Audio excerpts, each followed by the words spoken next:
Favorite bike? Specialized tarmac. Rim brake or disc brake? Rim brakes.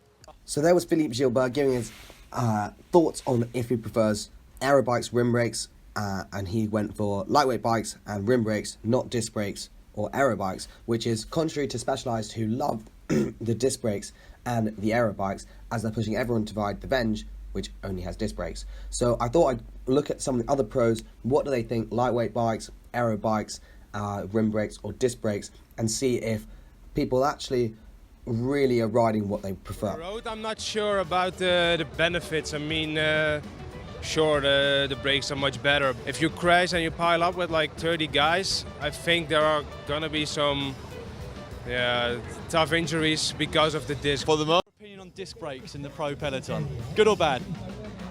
Bad. They look disgusting. They look like they don't belong. Irritated. He was riding them the other day. I was like, what is this? A mountain bike race? It just didn't look right. So Vuelta a España in 2016, most guys were sort of like, don't need it, pointless. A couple guys who obviously been sponsored, like Irizar, who was riding it, was like, yeah, they're good. But yeah, generally most people just seem like, we don't need bad brakes. It's the Vuelta, it's bone dry. Like, we don't really brake on the descents anyway, it's pointless. But now we'll go over the Giro and see what people said in Giro 2017 and see if people have changed their opinions or not. What's your opinion on disc brakes in the peloton?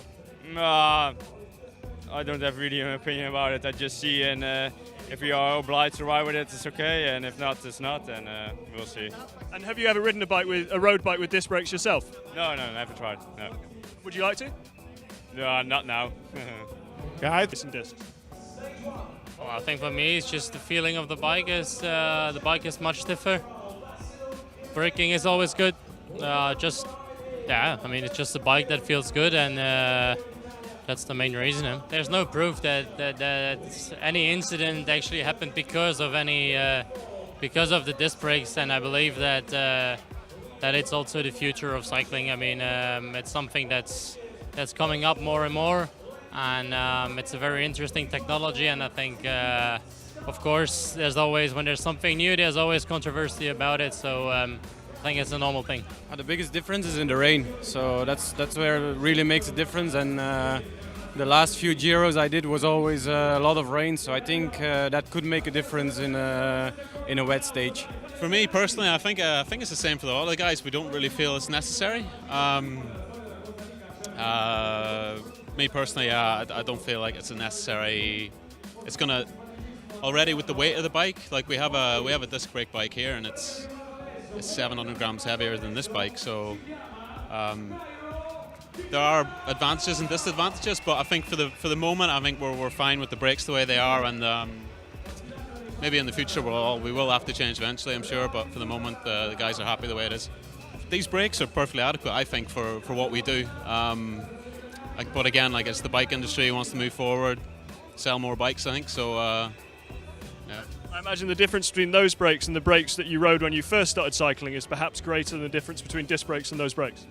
I think so, yeah. I mean, I started off with aluminium wheels, which were quite nice, and I've even rode carbon clinchers, which were a bit terrifying at times. But I think the combination we have here at the moment is perfectly adequate for what we do. So in Giro 2017, you sort of had Kruijswijk being like, well, they're all right, like if I have to use them, I'll use them, but at the moment I don't need them. You then had the Quick Step boys being like, we get paid to ride them, oh, let's come up with an excuse to ride this, let's say disc brakes are good. Like you could tell both of them were a bit uncomfortable saying it. They were like, well, the brakes are good, the bikes are stiffer, but to be honest, I mean, the pros just seem like they don't really care that much about it, most of them, and Phil Dynam was just like, yeah, they're pointless, I can brake well enough now. And he was like, the bike industry wants to sell more bikes, etc., etc. That's probably why they're pushing them. But you can see there's no real enthusiasm. No one seems like they're over the moon excited about having disc brakes. Seems like if you get paid to ride them, like when you're in Specialized, they definitely got a bonus for riding. They were like, yeah, we'll ride them.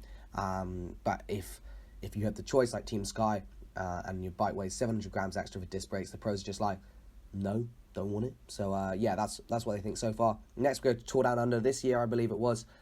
For disc brakes, and then after that we'll go on to the rim brakes, but the aero bike versus lightweight bike, and see what the pros think about that.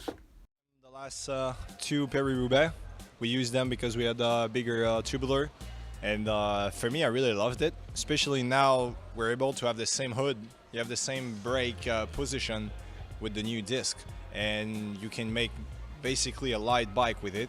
And for me, the brake is just insanely good.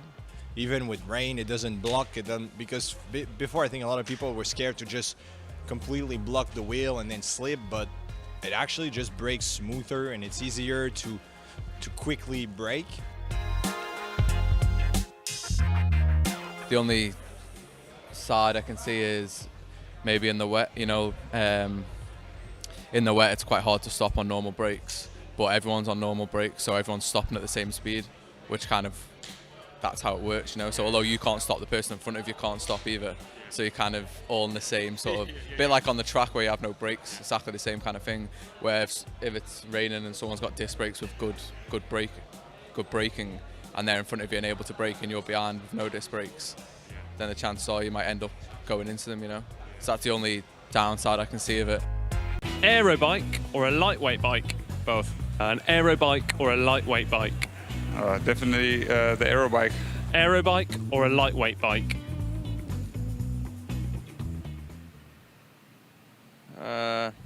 Aero bike. Aero. An aero bike or a lightweight bike? An aero bike or a lightweight bike? Lightweight bike. I don't know. Light. Light bike. So there we are. So after Tour Down Under 2018, it seems like most pros are pretty on board. I couldn't really find much controversy there. Most of them were just like, yeah, they're all right, I'll ride them. Antoine Duchesne seemed really, really keen. And he I think he genuinely does like them, because FDJ don't actually really have disc brake bikes, so it wouldn't be manufacturer pressured. So Antoine Duchesne was sort of a rare rider who was like super keen naturally. And the lightweight versus disc is interesting, because Phil Gilles was like lightweight tarmac. And then most of the guys, actually, a lot of them filmed here were sprinters, and they all said aero bikes, apart from Daniel Loss, who wanted the tarmac, I guess, lightweight bike, and Sagan, who also rated a lightweight bike, which is sort of controversial because he's a bit of a sprinter. But what you can say, I think, is that the pros aren't, like, if there's an advantage to be had, like free speed on an aero bike, they will take it. But if it's just sort of an advantage that they don't need, like better braking but slightly heavier bikes, they won't take it because they don't need it. But if they're forced to ride them, then they will. So I think, yeah, in conclusion, it's pretty interesting to see what the pros really think about it. You can tell it's not all like the marketing that happens. And it's Specialized found out that Phil Gilles was saying rim brakes and lightweight bikes, they probably wouldn't be too happy about them, considering they force all their riders to ride disc brakes. And I think for me, that's the main thing, is like, why do you force people to ride it? It's like, if they're going to ride it, they'll choose it. Like Antoine Duchesne for Roubaix was like, they're unbelievable. Like, why would you not have them? And fair enough, that's a good spokesman. When you just see pros riding them because they have to, like, maybe some people will be like, oh yeah, I'll ride disc brakes. But I think, in my opinion, the people who are going to buy disc brakes generally probably don't even watch pro cycling. They're people who just, commute around town, like bike is more of a sport, like a commuting sort of leisure activity than a sport. The people who are racing, not that many people are going to have discs. From the races I've done this year, a couple people have discs here or there, but most people don't, because I guess they just don't need them, or, in the UK it's so flat anyway, it's sort of irrelevant to have discs. But anyway, cheers for watching. What are your thoughts on disc brakes, rim brakes? Which would you go for? I think in the future everyone will be riding disc brakes, because that will just be life. And obviously for carbon wheels, they are advantageous because your carbon wheel won't explode. And also, what are your thoughts about aero bikes or lightweight bikes? For me, I'd always prefer an aero bike, but the money I have, I prefer a lightweight bike, because I can get a lightweight bike to be like 7 kilos or whatever and spend not that much money. But to get an aero bike at 7 kilos, I'm spending £4,000, £5,000, and there's no way I can do that. So I prefer to have a lightweight bike. Plus, I do hill climbs where there's no UCI minimum weight limit, so it makes more sense for me to have a lightweight bike, because then when it comes to hill climb season, I can get it down, if I had the funds, get it down to like 5 kilos or whatever. So anyway, cheers for watching. Hope you did enjoy. Leave your comments down below, and I'll see you in the next one.